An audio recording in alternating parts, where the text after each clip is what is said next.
Journalist ఒక TV ఛానల్కు CEO రాసియమంటే రాసియకపోతే SC ST case పెట్టి అరెస్ట్ చేసి జైలు వేసి ఆ ఛానల్ గుంజుకున్నది వాళ్ళ అధ్యక్ష.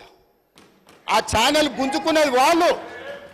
ఏ జర్నలిస్టును ఈరోజు కేసు పెట్టిరని చెప్తుండ్రో ఆ జర్నలిస్టు ఒక ఛానల్ సీఈఓ ఉంటే ఆ ఛానల్ వాళ్ళకు వ్యతిరేకంగా ఉందని ఆ జర్నలిస్టు మీద SC ST case Banjara Hills police స్టేషన్లో పెట్టి జైలుకు పంపించి నెల రోజులు జైల్లో పెడితే నా అడ్వకేట్ను పెట్టి నేను బెయిల్ ఇప్పించిన అధ్యక్ష. వీళ్ళ దోపిడీ ఆ ఛానల్ గుంజుకున్న విధానం ఇవాళ చర్చ చేయడానికి సిద్ధంగా ఉంటే రమ్మని ఉన్నారు అధ్యక్ష. వివరాలన్నీ నేను బయట పెడతా.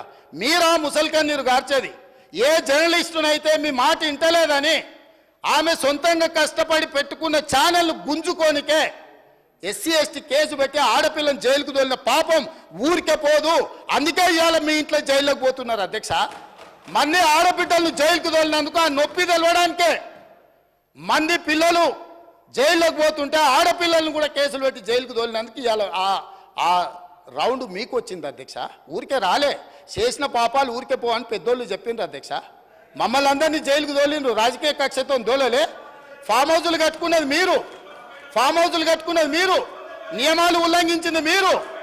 వాటిని బయట పెట్టినందుకు జైల్లో పెట్టి డిటెన్షన్ సెల్లో పెట్టిన అధ్యక్ష. నన్ను 16 రోజులు ఒక్క మనిషి లేకుండా ఐఎస్ఐ తీవ్రవాదులను ఎక్కడ పెడతారో అట్లాంటి డిటెన్షన్ సెల్లో నన్ను 16 రోజులు పెట్టిండ్రు అధ్యక్ష చెర్లపల్లిలా. నేను భయపడలే, లొంగిపోలే, నిలబడి నిటారుగా కొట్లాడిన అధ్యక్ష. మీరు జైలుకు తోలితే భయపడటోళ్ళు ఎవరు లేడు. అబద్ధాలు చెప్పి ప్రజల్ని మభ్యపెడితే ప్రజలేమో అమాయకులు కాదు. మీరు చేసిన అన్యాయాన్ని కళ్ళతో చూసిండ్రు కాబట్టే మనకు ఎన్నికల్లో గుండు సున్నా ఇచ్చారు అధ్యక్ష. అందుకే ఈరోజు నేను చెప్తున్నా, విద్యుత్ మీద మీరు ఎంత తక్కువ మాట్లాడితే అంత మంచిది.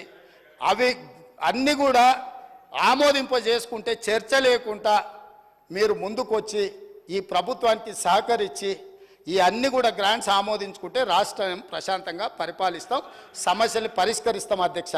ఒకవేళ వీళ్ళకి అంత కోరికుంటే మళ్ళా ఫస్ట్ సెకండ్ నాడు ఆల్రెడీ లెజిస్లేటివ్ అఫేర్స్ మినిస్టర్ గారు తమరిని రిక్వెస్ట్ చేశారు, తమరు ఫస్ట్ సెకండ్ కూడా సభ నడుపుతామన్నారు.